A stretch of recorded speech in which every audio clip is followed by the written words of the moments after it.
mulling his future ahead of Thursday's draft. Mark, are the Wizards under pressure to get an answer from Bradley before draft night so they can kind of decide what they're doing here? Well, I certainly think it would behoove them to know definitively what he wants to do.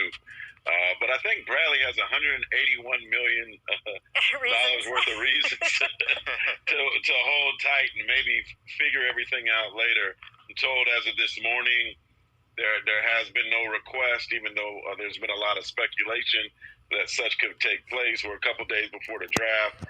Obviously, he would be a very, very coveted piece. You know, you hear his name even around Golden State, where they have a lot of assets to move. But as of right now, and I know he has a really good relationship with General Manager Tommy Shepard, and they're pretty open and honest with each other. No trade requests from Beal at this moment.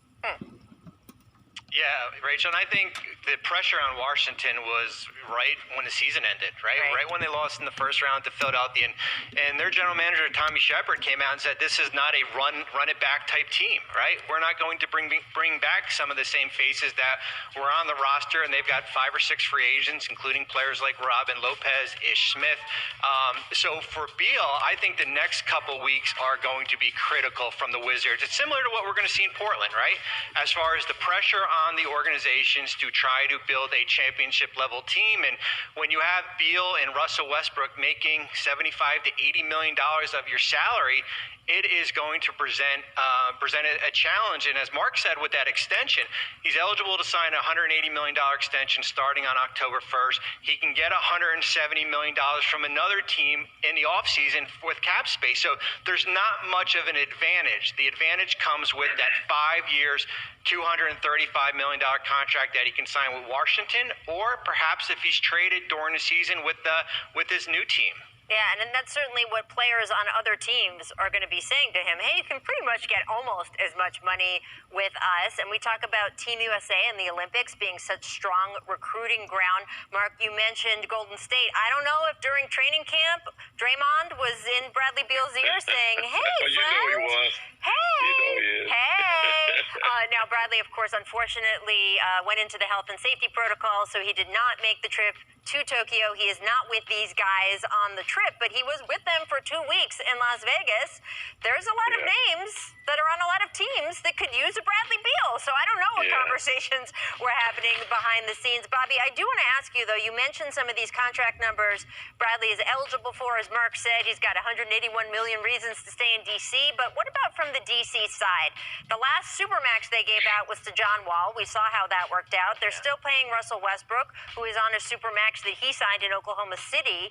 Are they really in position? Do they feel like they want to commit that much money to Bradley Beal for these next 5 years if Beal gives them the opportunity to do so?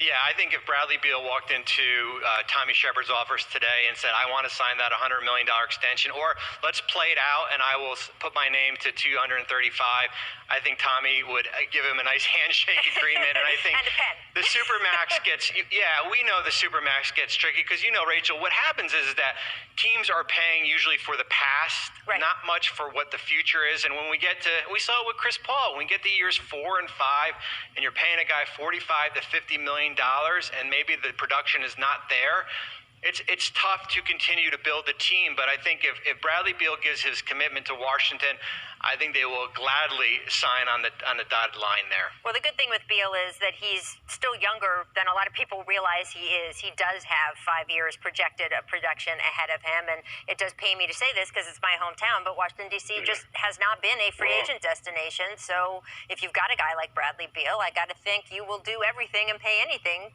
to keep him, right, Mark? And Rachel, ironically, just before the pandemic hit, a couple weeks before, I was in San Francisco, the home of the Warriors, having lunch with Bradley Beal, doing an interview with him. And the one thing that he said is he loves Washington. He wants to have a career in Washington. He wants to have his jersey retired in Washington. He wants to be a Wes Unseld type figure with the organization. And perhaps what we just saw from Giannis, sticking with it with Milwaukee, could give him more motivation to stay in Washington and try to continue his legacy there. Well, look, we've got the Giannis example on one hand. You've got Draymond Green possibly in your year during training camp. We saw what Draymond Green was able to convince Kevin Durant to do. Yeah, maybe I should. I'm trying to be responsible and say possibly, even though we all know it was pretty likely.